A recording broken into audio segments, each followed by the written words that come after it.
Hi, I've been thinking about doing a video like this for a while, but I think I've been just slacking off on videos in general.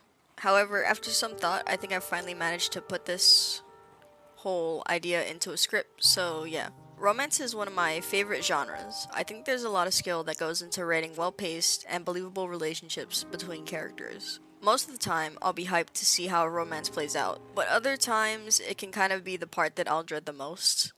Depending on how the romance is written, it can either be the best or the worst part of the story, and a lot of the times it can be forgettable. I'm just here to rant about the stuff that I personally find to be annoying. When I think of romance, I like to think of characters that have multiple layers to their personality. The two things I find to be the most important to enjoy a romance story is that both characters are likable yet compatible with each other, and that we get to see how they make the relationship work. However, I think some authors kind of like to skip one or even sometimes both of these parts. By no means does a romance have to be super complex, but at the same time, I think a good romance should have at least some semblance of the two traits I've given just now. And so, there are some patterns that I've seen, particularly with the ones that I don't tend to enjoy. So I'm just gonna list some of them right now.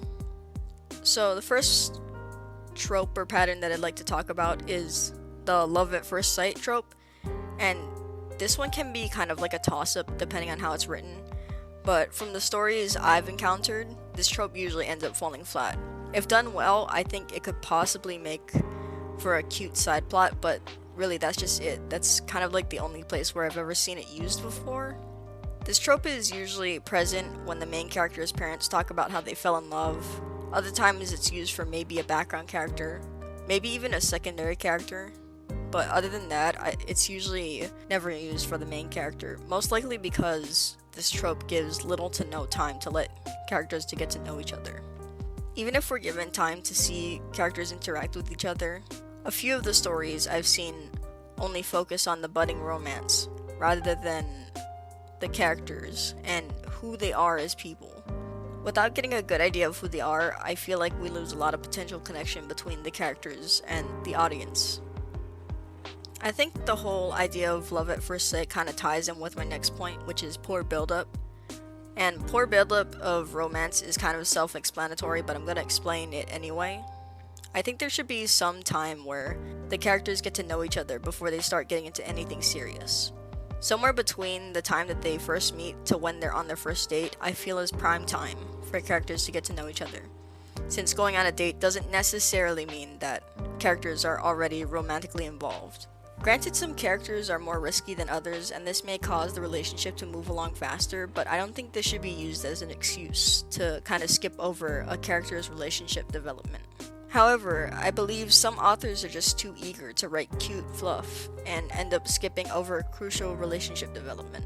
I know a lot of us are eager to kind of write and draw out the milestones of our characters' relationships, and some of us have been planning that stuff out for years, I know, but you have to have patience with that kind of stuff. Relationships that only show fluff, readers a reason to feel like these characters are compatible beyond fluff, has always felt really empty to me.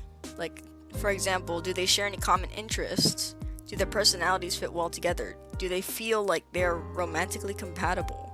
Because having them call each other pet names like dork, babe, honey, doesn't really show how close they are. It just kind of shows that they're comfortable with calling each other pet names.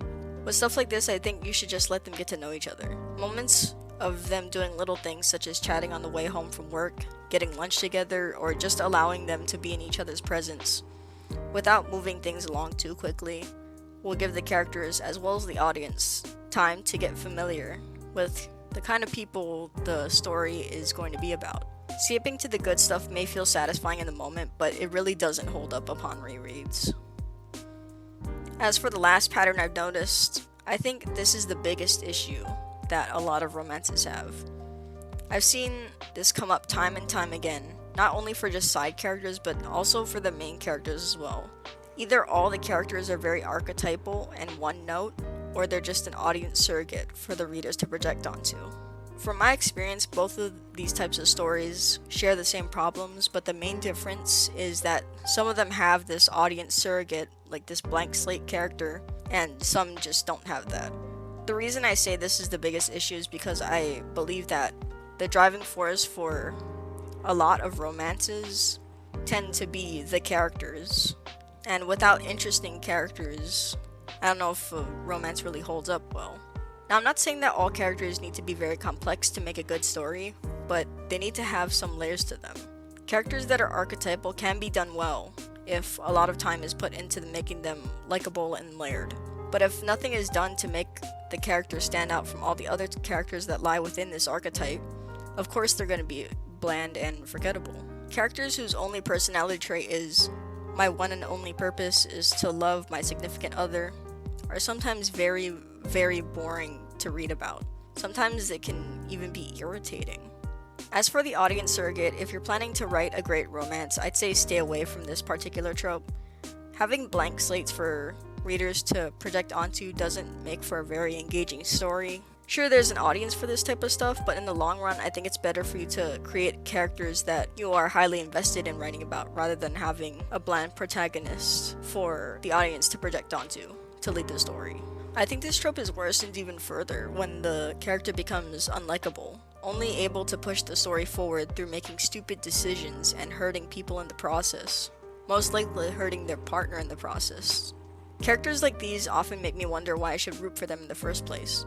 Even more so, what makes them and their partner so compatible. If there's nothing interesting going on between these characters, why should I root for their relationship at all, is kind of what I'm saying. So how would I fix these issues is the thing. So for starters, I think knowing what kind of characters you're writing would help. You can have relatively simple characters, but they should have a range of emotion that expands beyond their stereotypical archetype. Characters that are one note and predictable are oftentimes boring or become stale over time. In genres like romance that really focus on character relationships, it can become difficult to keep up an engaging story. By showing readers sides of characters that we might not see a lot, you're confirming that this character is more than just a stereotype and does have at least a little depth to them. Risky characters that push relationships along faster can be very interesting too.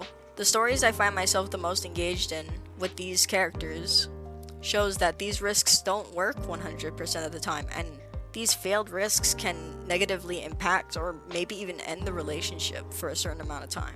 Even so, we're given reasons to root for this relationship and are led to hope that these characters are able to work it out again. Again, showing the audience moments where they just enjoy each other's company helps a lot in establishing why these characters should love each other and why they do belong together. As for the audience surrogate, I just say avoid this completely, or at least make them interesting, like an everyman sort of character. That's literally the only thing I had to say about this sort of character. There's really not much to add on to a blank slate character other than they really suck if nothing is done to make them engaging. And I think that's all I have to say on the matter. I just wanted to rant about these things I commonly see in romance stories that I've come across. I've been staring at the conclusion part for like 20 minutes. I don't know how to end it, so I'm just gonna end it like this. Bye.